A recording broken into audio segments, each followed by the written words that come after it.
दोस्तों नमस्कार, स्वागत है आपका बड़ी खबर बड़े खुलासे में। दोस्तों इस वीडियो में मैं आपको बताने वाला हूं कि किस तरह से उद्धव ठाकरे का बेटा आदित्य ठाकरे बुरी तरह रेप, मर्डर और ड्रग के कारोबार के आरोपों में फंस चुका है। कुछ ही दिनों में अब या कुछ ही घंटों में कहें तो उसकी गिरफ्तारी हो सकती है, ऐसा दावा दिशा सालियान के वकील नीलेश ओझा का है।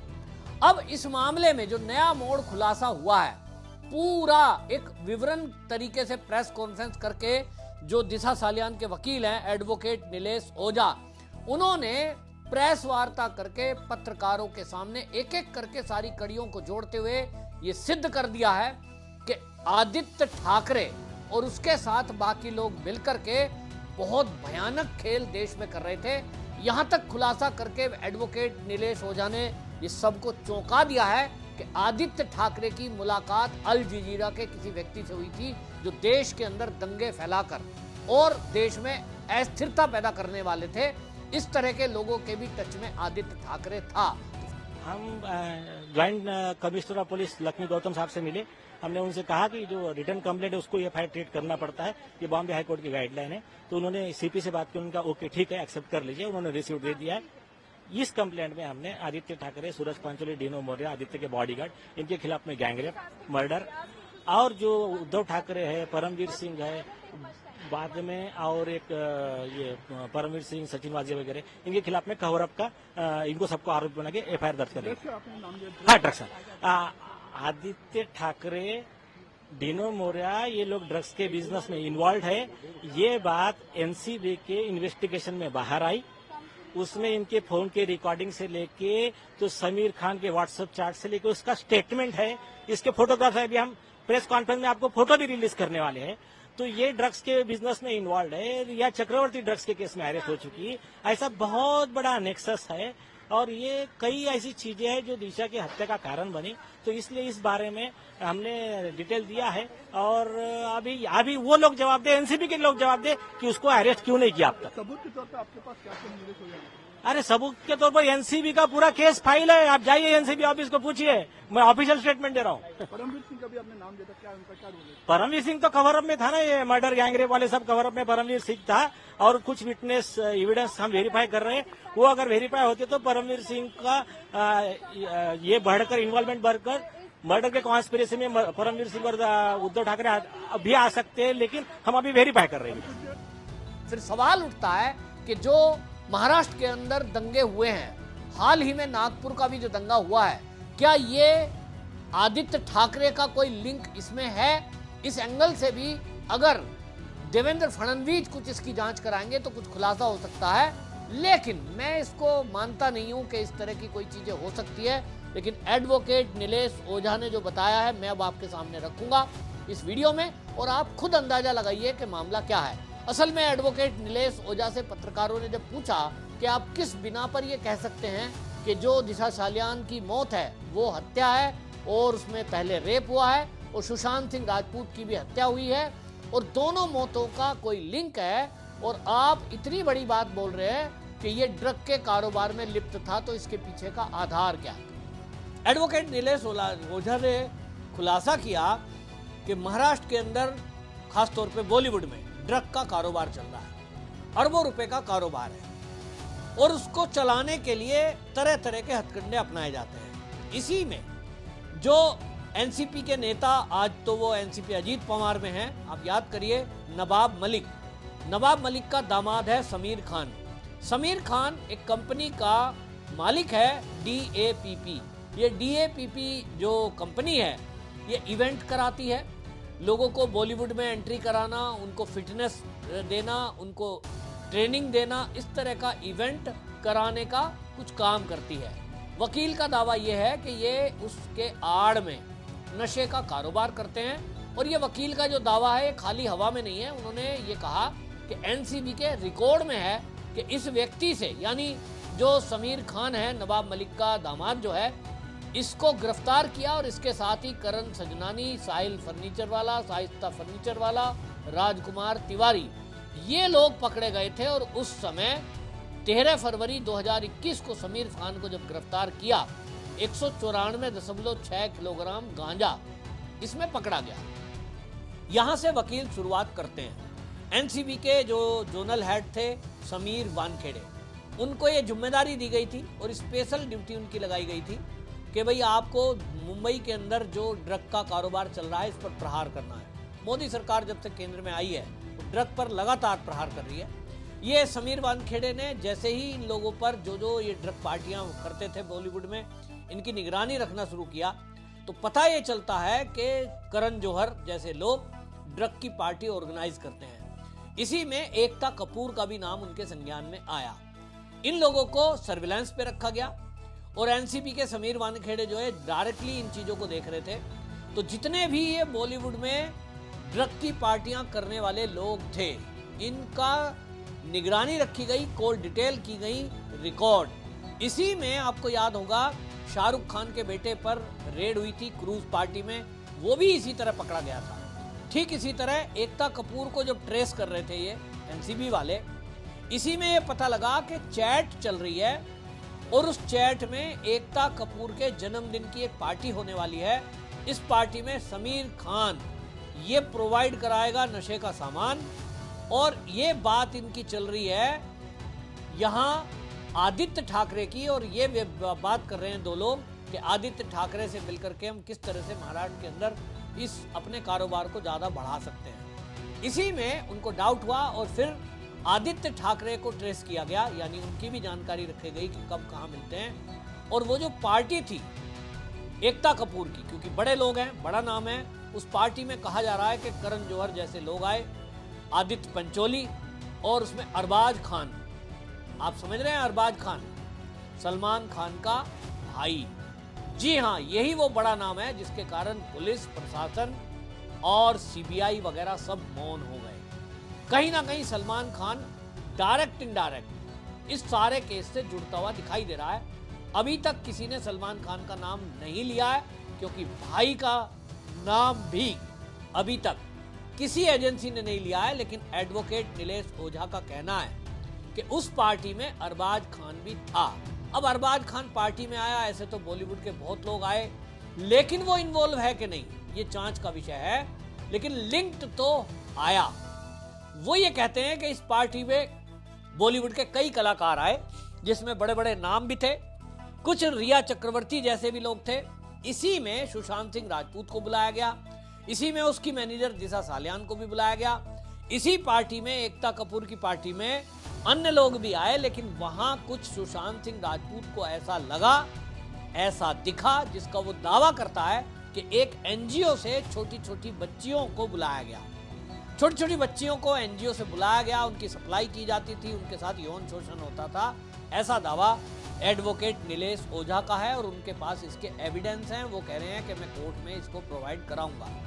अब ये मामला बहुत गंभीर है, क्योंकि अगर नाबालिग बच्चियों का यौन शोषण होता है तो इसमें तो आजीवन कारावास है। और कोई भी हो, किसने भी वो पार्टी ऑर्गेनाइज की है और जितने लोग उसमें शामिल हुए हैं, सबके सब फंसेंगे। और इसीलिए ये कहा जा रहा है कि वहां से सुशांत सिंह राजपूत और उसकी मैनेजर, वो दोनों वहां से लोग चले गए। ये जब गए तो इन लोगों को ये डाउट होता है कि ये कहीं ना कहीं तुम्हारी बात को लीक कर देंगे। और सुशांत राजपूत ने किसी को ये बोल भी दिया कि मैं एक प्रेस कॉन्फ्रेंस करके इसका खुलासा करने वाला हूं। बस यहीं से सुशांत सिंह राजपूत की हत्या की साजिश रची गई। उसकी मैनेजर क्योंकि उसके साथ थी, तो मैनेजर को भी मार दिया जाए, क्योंकि उसको भी ये पता लग चुका था। और आपको जान के आश्चर्य होगा कि अभी तक सुशांत सिंह राजपूत और दिशा सालियान, इससे जुड़े हुए 10 लोगों की मौत हो चुकी है। एडवोकेट नीलेश ओझा का कहना है कि वो मौत रहस्यमय है। कोई रोड एक्सीडेंट में मरा है, कोई हार्ट अटैक से मरा है, कोई ऊपर बिल्डिंग से कूद गया, ऐसा कहा गया है। लेकिन नीलेश ओझा का कहना है कि ये सभी मौतें संदिग्ध हैं, क्योंकि वो सभी गवाह थे कहीं ना कहीं चश्मदीद दिशा सालियान या सुशांत सिंह राजपूत की मौत में। अब ये बहुत मामला गंभीर हो जाता है कि एक तरफ तो ड्रग के आरोप लगे हैं, जिसमें इन्वॉल्व आदित्य ठाकरे बताया जा रहा है, दूसरी तरफ सबूत मिटाने के चक्कर में 10 मर्डर। सोचिए कितना बड़ा केस है जिस दिन ये खुलासा होगा। समीर वानखेड़े साहब की तभी जब वो पकड़ने वाले थे तब उनकी ट्रांसफर कर दी थी। ये बात उन्होंने नहीं बताई, उनके कलीग ने बताई। तो हमने उसके बेस पे समीर वानखेड़े साहब को रिस्पोंडेंट बनाया। आप समीर वानखेड़े साहब का वकील, उनके वकील ने कहा है वो कोर्ट में एफिडेविट दे रहे हैं उनका, सब दूध का दूध पानी का पानी हो जाएगा। ये मैटर में आदित्य ठाकरे ने जो गुनाह किए उस गुनाह को कवर अप करने के लिए उद्धव ठाकरे ने अपने सीएम की पोस्ट का पूरा दुरुपयोग किया। उनके गैंग के ही ये सचिन वाजे थे। अभी मैं आपको 2 मिनट में और एक बात क्लियर करता हूं कि जब सचिन वाजे को ख्वाजा यूनुस के मर्डर केस में, कस्टडी मर्डर में हाई कोर्ट ने जेल में भी भेजा था और सस्पेंड किया था 2004 में, वो 16 साल सस्पेंड रहे। उद्धव ठाकरे सीएम बनते हैं, तुरंत उनको पोस्ट पे लेते हैं और direct crime intelligence unit CIU, और उन्होंने इनको आईसीयू में पहुंचा दिया। तो उनको साथ में लेकर इन्होंने इसका मर्डर कर, इसका मर्डर छुपा, एक्सटॉर्शन कर, मनसुख हिरेन को मार, ये सब काम किए। ये सब काम में पार्ट, और उनको डिफेंड करने के लिए उद्धव ठाकरे आ गए। सचिन वाजे क्या ओसामा लादेन है क्या? तो ये इस तरह से परमवीर तो आई है, परमवीर के खिलाफ तो डायरेक्ट प्रूफ है, उनके खिलाफ भी है। तो जो ये सब चीजें हैं, तो इसके बेस पे वो सब आरोपी बने। और ये इसमें सारे लोग इन्वॉल्व हैं। तो इसीलिए वो ये दावा करते हैं वकील साहब कि यदि मान लीजिए आदित्य ठाकरे का कोई दोष नहीं था तो मुख्यमंत्री उसके पिता थे, आदित्य ठाकरे खुद मंत्री था, और जैसे ही उनके राज्य में ये इतना बड़ा केस हुआ तो इनको खुद कहना चाहिए था कि हम ये जांच सीबीआई को देते हैं और सीबीआई इसको जांच करेगी। सबूत ना मिटाए जाते तब तक मौके वारदात पर सीबीआई को बुलाया जाता, लेकिन ऐसा न करके पुलिस केस को दबाने में लग गई। यहां तक कि परमवीर सिंह जो कमिश्नर थे उन्होंने भी एक प्रेस कॉन्फ्रेंस करके ये कह दिया कि घटनास्थल से ऐसा कुछ भी नहीं मिला है जिससे ये हत्या दिखाई दे, और कोई नेता वहां मौजूद नहीं था। पत्रकारों ने सवाल किया कि हमें पता चला है कि एक लाल बत्ती की गाड़ी भी वहां थी, कोई नेता वहां था। तो पहली बात वो कह रहे हैं कि परमवीर ने झूठ क्यों बोला, जबकि आदित्य ठाकरे की लोकेशन, क्योंकि जैसा मैंने बताया एनसीपी के समीर वानखेड़े भी क्रॉस चेक, मतलब उनका अलग से चल रहा था ड्रग का मामला, तो वो ट्रेस कर रहे थे और उनके पास वहां लोकेशन आई है फोन पे आदित्य ठाकरे की, और ये जो 4 लोग बताए जा रहे हैं ना इनके साथ, इन सब की लोकेशन वहां दिखाई दी है, जिसमें आदित्य ठाकरे, दीनू मौर्य, सुरेश पंचोली, परमवीर सिंह और रिया चक्रवर्ती, और ये सब के सब मर्डर वाले दिन दावा ये किया जा रहा है एडवोकेट नीलेश ओझा की तरफ से कि ये सब दिशा सालियान की जहां डेड बॉडी रखी गई है, जहां मौत हुई है, वहां ये सब मौजूद थे और इसीलिए इन सबको आरोपी बनाया गया। तो उनका कहना यह है एडवोकेट का कि यदि इसमें आदित्य ठाकरे का दोष नहीं था तो आदित्य ठाकरे ने एक बड़ा झूठ बोला कि जब पत्रकारों ने उनसे पूछा है कि दिशा सालियान की मौत 8 जून को हुई थी तो आप कहां थे, तो आदित्य ठाकरे ने कह दिया कि मेरे नाना जी की डेथ हो गई थी, मैं वहां था। जबकि दावा यह किया जा रहा है कि डेथ 14 जून को हुई है और दिशा सालियान की मौत 8 जून को पहले ही हो चुकी थी। तब आदित्य ठाकरे ने झूठ क्यों बोला, एक बात। दूसरा, पोस्टमार्टम की रिपोर्ट दिशा सालियान की बदली गई, क्योंकि दिशा सालियान के पिता के पास उसकी फोटो है, उसमें कोई चेहरे पर चोट नहीं है, कोई शरीर की हड्डी नहीं टूटी है, और अगर 14वीं मंजिल से वो गिराई जाती तो हड्डी पसली सारी टूटती। पोस्टमार्टम रिपोर्ट में बदल करके उसको ऐसा बनाया गया कि उसकी हड्डियां टूटी हुई थी, जबड़ा टूटा हुआ था, दांत टूटकर बाहर निकल गए थे, फर्श पर खून फैला हुआ था, और ऐसी कोई फोटो थी नहीं, तो फोटोशॉप करके बनाई गई, ऐसा दावा एडवोकेट का है। यानी सबूतों के साथ छेड़छाड़ हुई, सबूतों को मिटाया गया।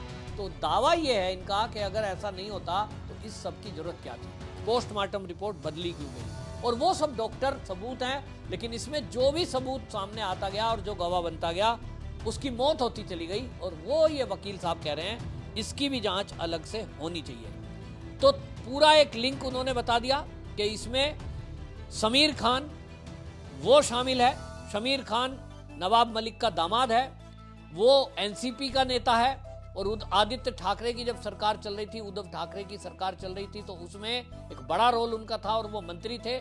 इसी के कहने पर ये सारा केस दबाया गया, मोटा पैसे का खेल हुआ, क्योंकि इसमें आप सोचिए कि जहां नाम आ जाए अरबाज खान, जहां नाम आ जाए आदित्य पंचोली, और सबसे बड़ा नाम इसमें जो आपको बता दें कि वो पार्टी ऑर्गेनाइज करने वाली जो उसमें वो महिला कलाकार है। ये सब देखते हुए ये कहा जा रहा था कि इतने बड़े नाम होने के कारण जब इसमें एकता कपूर जैसा नाम आ गया तो इस सारे मामले को समीर वानखेड़े से वापस ले लिया गया और उनका ट्रांसफर कर दिया गया। ये भी शक पैदा करता है और इस सब के आधार पर वो ये कह रहे हैं कि ये बहुत बड़ा काम है महाराष्ट्र के अंदर, अब इसकी भी जांच करना जरूरी है। और मैं तो समझ रहा हूं कि जो ये एडवोकेट ने आरोप लगाए हैं कि अल जजीरा के जरिए महाराष्ट्र के अंदर और देश के अंदर अस्थिरता पैदा करना, इसकी भी प्लानिंग की जा रही थी आदित्य ठाकरे के जरिए। यानी आदित्य ठाकरे के जरिए महाराष्ट्र में दंगा फसाद कराने के लिए भी आदित्य ठाकरे का इस्तेमाल या शिवसेना उद्धव ठाकरे का इस्तेमाल करना, इसकी कोई डील चल रही थी। तो इसके पीछे तो समझ लीजिए आतंकी एंगल निकलेगा, तो एनआईए से इसकी जांच होनी चाहिए, मुझे ऐसा लगता है। और इसलिए मैं एडवोकेट नीलेश ओझा को भी कहूँगा कि इस मामले में जो उन्होंने एप्लीकेशन कोर्ट में दी है और उन्होंने कमिश्नर मुंबई को दी है, अब उसमें ये एंगल अगर खुलता है तो कमिश्नर को और मुख्यमंत्री देवेंद्र फडणवीस को चाहिए कि इसकी जांच महाराष्ट्र में तो किसी अधिकारी से कराए ना, क्योंकि वहाँ कौन किसका फेवर लेगा, कौन किससे दबाव में आएगा। मैं कहना चाहता हूँ इस वीडियो के माध्यम से आप सब लोग सुनिए और गौर से सुनिए। एसेसारियंस को कहना चाहता हूँ, दिशा सालियान से जुड़े हुए लोगों को कहना चाहता हूँ, और जो ये चाहते हैं कि महाराष्ट्र में जो बॉलीवुड का ड्रग रैकेट है, ये जो बॉलीवुड में ड्रग की पार्टियां चल रही हैं, ये एकता कपूर जैसे नाम जो आ रहे हैं, इन सब का एक्सपोजर होना चाहिए, खुलासा होना चाहिए, ये सब गिरफ्तार होने चाहिए और गंदगी देश से मिटनी चाहिए। तो सबसे पहले मैं कहता हूं कि इसकी जांच में एनआईए को इन्वॉल्व किया जाना चाहिए। और अगर ये एनआईए को जांच नहीं दी जाती, जैसा कि नीलेश ओझा ने बोला है कि महाराष्ट्र के बाहर इसकी जांच और ट्रायल होना चाहिए, तो मैं नीलेश ओझा से कहूंगा कि वो एप्लीकेशन में हाई कोर्ट से ये आदेश ले लें, इसके लिए सुप्रीम कोर्ट जाएं कि ये जांच उत्तर प्रदेश पुलिस को दी जाए।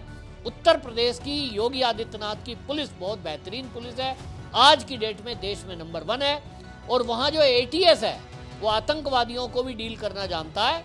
तो बाबा जी अपने आप एटीएस की टीम भी लगा देंगे और इसमें एसटीएफ को भी लगा देंगे, और उत्तर प्रदेश में जब ये पकड़ करके लाए जाएंगे, एकता कपूर हो, चाहे उसका बाप हो, चाहे कोई भी हो, ये जितने आरोपी हैं, ये जब यहाँ लाए जाएंगे यूपी में, तो उत्तर प्रदेश की पुलिस ही वो पुलिस है जो इनसे सच उगलवाने में सक्षम है। बाकी मुझे नहीं लगता कि सीबीआई या कोई और संस्था इनसे सच उगलवा पाएगी।